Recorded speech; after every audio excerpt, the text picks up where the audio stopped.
So we are getting so close to the end of the book, boys and girls, and we left off on a cliffhanger this last chapter. So if you recall, Stanley and Zero had made it back to Camp Green Lake and they decided to go digging in the hole where Stanley originally found the gold tube because they were hoping to find some treasure, and they uncovered some giant suitcase with a leather handle on it. And as soon as Stanley pulled himself up out of the hole, he was about to, the warden appeared with a flashlight shining on him. So we're going to have to find out what happens. We are almost finished with the book, so everything should be finally coming together now here at the end. We'll be able to find out what happens. Okay. Chapter 45. The beam of the flashlight was directed away from Stanley's eyes and onto Zero, who was sitting on his knees. The suitcase was on his lap. Mr. Pendanski was holding the flashlight. Mr. Sir stood next to him with his gun drawn and pointed in the same direction. Mr. Sir was barefoot and bare-chested, wearing only his pajama bottoms. The warden moved towards Zero. She was also in her bedclothes, wearing an extra long t-shirt. Unlike Mr. Sir, however, she had on her boots. Mr. Pendanski was the only one fully dressed. Perhaps he had been on guard duty. Off in the distance, Stanley could see two more flashlights bobbing toward them in the darkness. He felt helpless in the hole. "You boys arrived just in the nick," the warden started to say. She stopped talking, and she stopped walking. Then she slowly backed away. A lizard had crawled up on top of the suitcase. Its big red eyes glowed in the beam of the flashlight. Its mouth was open, and Stanley could see its white tongue moving in and out between its black teeth. Zero sat as still as a statue. A second lizard crawled up over the side of the suitcase and stopped less than an inch away from Zero's little finger. Stanley was afraid to look and afraid not to. He wondered if he should try to scramble out of the hole before the lizards turned on him, but he didn't want to cause any commotion. The second lizard crawled across Zero's fingers and halfway up his arm. It occurred to Stanley that the lizards were probably on the suitcase when he handed it to Zero. "There's another one," gasped Mr. Pendanski. He shined the flashlight on the box of Frosted Flakes, which lay on its side beside Stanley's hole. A lizard was crawling out of it. The light also illuminated Stanley's hole. He glanced downward and had to force himself to suppress a scream. He was standing in a lizard nest. He felt the scream explode inside him. He could see 6 lizards. There were 3 on the ground, 2 on his left leg, and 1 on his right sneaker. He tried to remain very still. Something was crawling up the back of his neck. Oh, I just have the heebie-jeebies just like thinking about this right now. I don't know about you guys. Ugh. 3 other counselors approached the area. Stanley heard one say, "What's going?" and then whisper, "Oh my God." "What do we do?" asked Mr. Pendanski. "We wait," said the warden. "It won't be very long." "At least we'll have a body to give that woman," said Mr. Pendanski. "She's going to ask a lot of questions," said Mr. Sir. "And this time she'll have the AG with her." "Let her ask her questions," said the warden. "Just so long as I have the suitcase, I don't care what happens." "Do you know how long—" Her voice trailed off, then started up again. "When I was little, I'd watch my parents dig holes every weekend and every holiday. When I got bigger, I had to dig too, even on Christmas." Stanley felt tiny claws dig into the side of his face as the lizard pulled itself off his neck and up past his chin. "It won't be long now," the warden said. Stanley could hear his heartbeat. Each beat told him he was still alive, at least for one more second. So before we start chapter 46, one thing that we just found out about is that it sounds like the warden has lived here ever since she was a little girl, and that her parents used to dig these holes every day, and then they would make her dig them too. And I don't know about you, but I feel sad for her that she had to dig these holes on Christmas. So something tells me that she's like very bitter about that she had that kind of a childhood where she had to dig these holes every day, helping her family look for some buried treasure that clearly they have never found, and probably lost out on a lot of things in her childhood because of that. So that maybe tells us a little bit about why she is the way she is and why she acts like this. That, like, she might not have had the best life growing up. And clearly, they have been digging for so long. When are they going to give up already on finding something? Who knows what Stanley found in the suitcase? So many things we're wondering. Chapter 46. 500 seconds later, his heart was still beating. Mr. Pendanski screamed. The lizard, which had been in the cereal box, was springing toward him. Mr. Sir shot it in midair. Stanley felt the blast shatter the air around him. The lizard scurried frantically across his very still body. He did not flinch. A lizard ran across his closed mouth. He glanced at Zero, and Zero's eyes met his. Somehow they were both still alive, at least for one more second, one more heartbeat. Mr. Sir lit a cigarette. I thought you quit, said one of the other counselors. Yeah, well, sometimes sunflower seeds just won't cut it. He took a long drag on his cigarette. I'm going to have nightmares the rest of my life. Maybe we should just shoot them, suggested Mr. Pendanski. Who? Asked a counselor. The lizards or the kids? Mr. Pendanski laughed grimly. The kids are going to die anyway. He laughed again. At least we got plenty of graves to choose from. We've got time, said the warden. I've waited this long. I can wait another few. Her voice trailed off. Stanley felt a lizard crawl in and out of his pocket. We're going to keep our story simple, said the warden. That woman's going to ask a lot of questions. The AG will most likely initiate an investigation. So this is what happened. Stanley tried to run away in the night, fell in a hole, and the lizards got him. That's it. We're not even going to give them Zero's body. As far as anybody knows, Zero doesn't exist. Like Mom said, we got plenty of graves to choose from. So I just want to remind you, because I've mentioned this several times, the AG is the Attorney General. And so that's the person that's going to investigate what's going on here, to see if anybody is involved in any foul play, so in any type of criminal acts, and whether anyone needs to be charged with a crime. So clearly they are trying to figure out how to keep the Attorney General from charging them with anything or for thinking that they did anything wrong here. So she's coming up with a story that she's going to tell them as to how Stanley and Zero died, or really just Stanley, because they're going to pretend Zero never existed. Why would he run away if he knew he was getting released today? Asked Mr. Pendanski. Who knows? He's crazy. That was why we couldn't release him yesterday. He was delirious, and we had to keep watch over him so he wouldn't hurt himself or anybody else. She's not going to like it, said Mr. Pendanski. She's not going to like anything we tell her, said the warden. She stared at Zero and at the suitcase. Why aren't you dead yet? She asked. Stanley only half listened to the talk of the counselors. He didn't know who that woman was or what AG meant. He didn't even realize they were initials. It sounded like one word, AG. His mind was focused on the tiny claws that moved up and down his skin and through his hair. He tried to think about other things.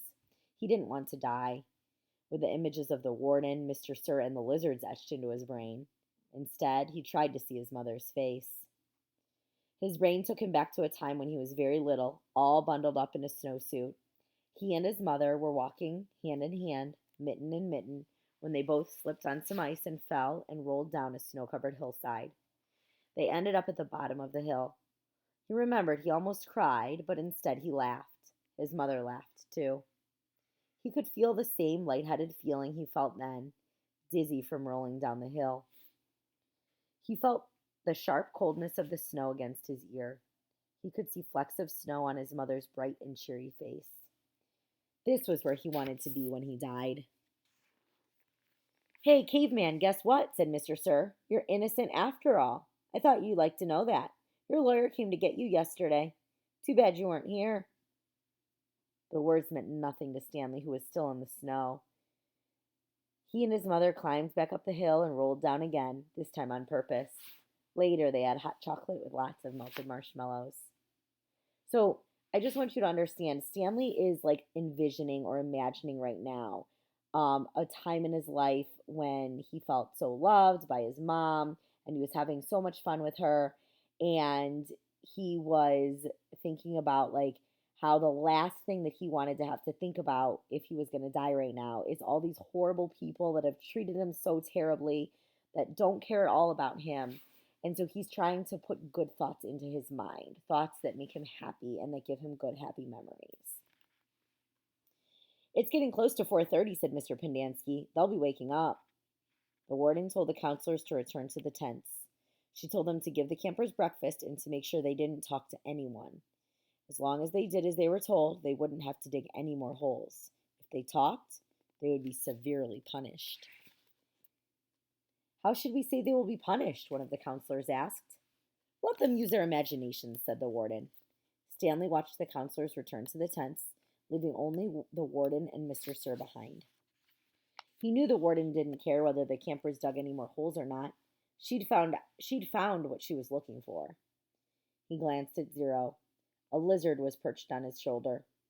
Zero remained perfectly still except for his right hand, which slowly formed into a fist. Then he raised his thumb, giving Stanley the thumbs up sign. Stanley thought back to what Mr. Sir had said to him earlier and the bits of conversation he'd overheard. He tried to make sense out of it. Mr. Sir had said something about a lawyer, but Stanley knew his parents couldn't afford a lawyer. His legs were sore from remaining rigid for so long. Standing still was more strenuous than walking. He slowly allowed himself to lean against the side of the hole. The lizards didn't seem to mind. Okay, so now we're going to do chapter 47. This is the last chapter for today. Oh, I'm like on the edge of my chair right now, or the edge of the couch, trying to think about what in the world is going to happen. Now, as I had told you earlier when I talked to you a little bit about how this book might end. Like I said, I have never read it before, so I don't know what actually happens. However, I am inclined to believe that Stanley is going to survive and Zero is going to survive because they're the good guys in the book, right? They're the ones that we're rooting for, the ones that we want good things to happen to.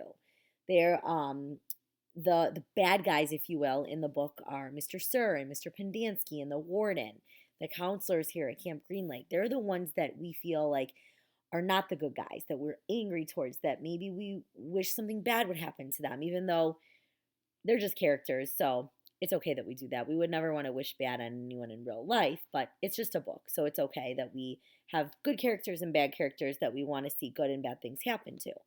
So chances are, and this is just my own feelings, chances are I think that Stanley and Zero are going to be okay in the end, that they're not going to get killed by these lizards, and that in the end, the warden and Mr. Pendanski and Mr. Sir, that maybe they will get in trouble and that justice will happen and that it will have a happy ending. So that's kind of my thoughts. We'll see what happens. Chapter 47. The sun was up and Stanley's heart was still beating. There were 8 lizards in the hole with him. Each one had exactly 11 yellow spots. The warden had dark circles under her eyes from lack of sleep and lines across her forehead and face which seemed exaggerated in the stark morning light. Her skin looked blotchy. Satan, said Zero. Stanley looked at him, unsure if Zero had even spoken or if he just imagined it. So Zero is basically calling the warden Satan, the devil. Why don't you go see if you can take the suitcase from Zero, the warden suggested. Yeah, right, said Mr. Sir. The lizards obviously aren't hungry, said the warden. Then you go get the suitcase, said Mr. Sir. They waited. Satan Lee, said Zero.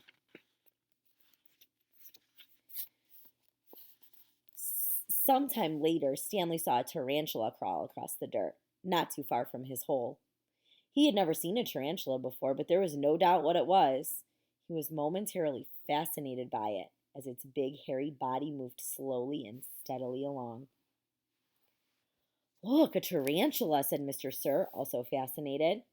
I've never seen one, said the warden, except in... Stanley suddenly felt a sharp sting on the side of his neck. The lizard hadn't bitten him, however. It was merely pushing off. It leaped off Stanley's neck and pounced on the tarantula. The last Stanley saw of it was one hairy leg sticking out of the lizard's mouth. Not hungry, huh? Said Mr. Sir. Stanley tried to return to the snow, but it was harder to get there when the sun was up. Meaning he was trying to return back to those memories of when he was with his mom in the snow. As the sun rose, the lizards moved lower in the hole, keeping mainly in the shade. They were no longer on his head and shoulders, but had moved down to his stomach, legs, and feet. He couldn't see any lizards on Zero, but believed there were two, between Zero's knees, shaded from the sun by the suitcase. How are you doing? Stanley asked quietly. He didn't whisper, but his voice was dry and raspy. My legs are numb, said Zero. I'm going to try to climb out of the hole, Stanley said. As he tried to pull himself up, using just his arms, he felt a claw dig into his ankle. He gently eased himself back down. Is your last name your first name backward? Zero asked. Stanley stared at him in amazement. Had he been working on that all night?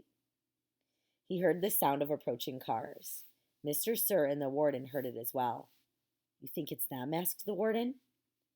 It ain't Girl Scouts selling cookies, said Mr. Sir. He heard the cars come to a stop and the doors open and shut. A little while later, he saw Mr. Pendanski and two strangers coming across the lake. One was a tall man in a business suit and a cowboy hat. The other was a short woman holding a briefcase. The woman had to take 3 steps for every 2 taken by the man. Stanley Yelnats, she called, moving out ahead of the others. I suggest you don't come any closer, said Mr. Sir. You can't stop me, she snapped, then took a second glance at him, wearing pajama pants and nothing else. We'll get you out of there, Stanley, she said. Don't you worry. She appeared to be Hispanic, with straight black hair and dark eyes. She spoke with a little bit of a Mexican accent, trilling her R's. What in tarnation? The tall man exclaimed as he came up behind her. That's like a way of saying, like, what is going on here? When you say something like, what in tarnation is that? It's a figure of speech. It's like, oh dear, what is happening right now? She turned on him.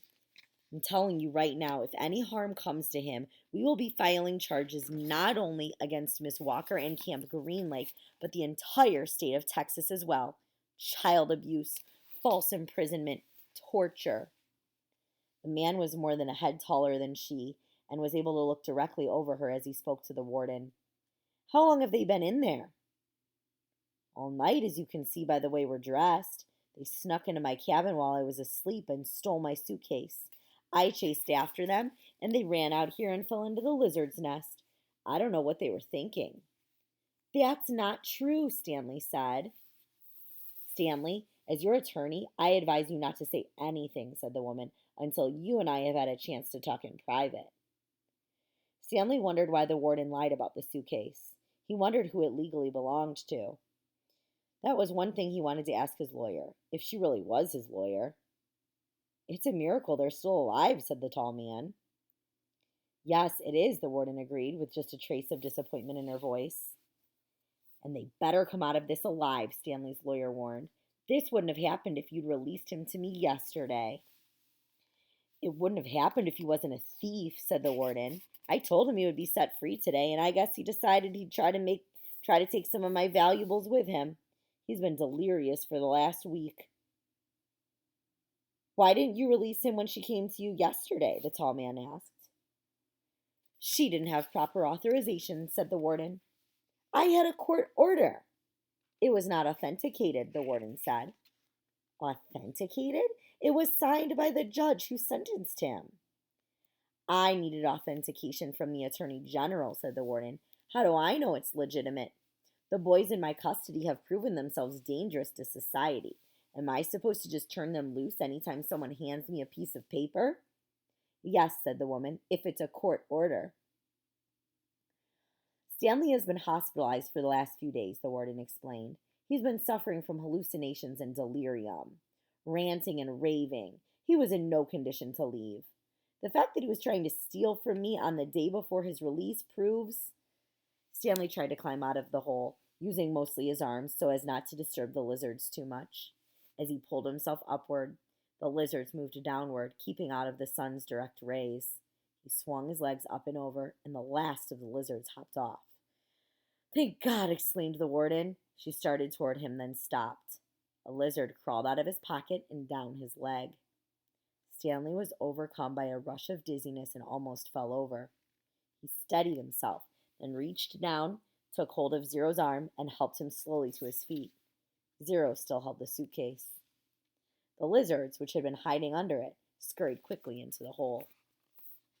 Stanley and Zero staggered away. The warden rushed to them. She hugged Zero. Thank God you're alive, she said as she tried to take the suitcase from him. He jerked it free. It belongs to Stanley, he said. Don't cause any more trouble, the warden warned. You stole it from my cabin and you've been caught red-handed. If I press charges, Stanley might have to return to prison. Now I'm willing, in view of all the circumstances, to... It's got his name on it, said Zero. Stanley's lawyer pushed past the tall man to have a look. See? Zero showed her. Stanley Yelnats. Stanley looked too. There, in big black letters, was Stanley Yelnats. The tall man looked over the heads of the others at the name on the suitcase. You say he stole it from your cabin? The warden stared at it in disbelief. That's it's impossible. She couldn't even say it. She was going to say it's impossible for that to be his suitcase. And if you think about why she thinks that it's impossible that it could be his suitcase, is that she knows that they just dug it up out of this hole. And so if they just dug it up out of this hole, how could it possibly belong to Stanley? Now, remember, it's not this Stanley's suitcase, not the current Stanley. But remember, he's named after his great-great-grandfather, who was also Stanley Yelnats. So what does that tell you about who the suitcase really belongs to? You can make an inference there. So we're going to stop here for today. But I'm already feeling relieved because I'm already feeling like justice is going to happen. Justice means like the right thing is going to happen, and the good guys are going to win in the end. And I'm already feeling confident that the warden and Mr. Sir and Mr. Pendanski are going to be in an awful lot of trouble. So stay tuned for the very end of the book tomorrow. Bye, boys and girls.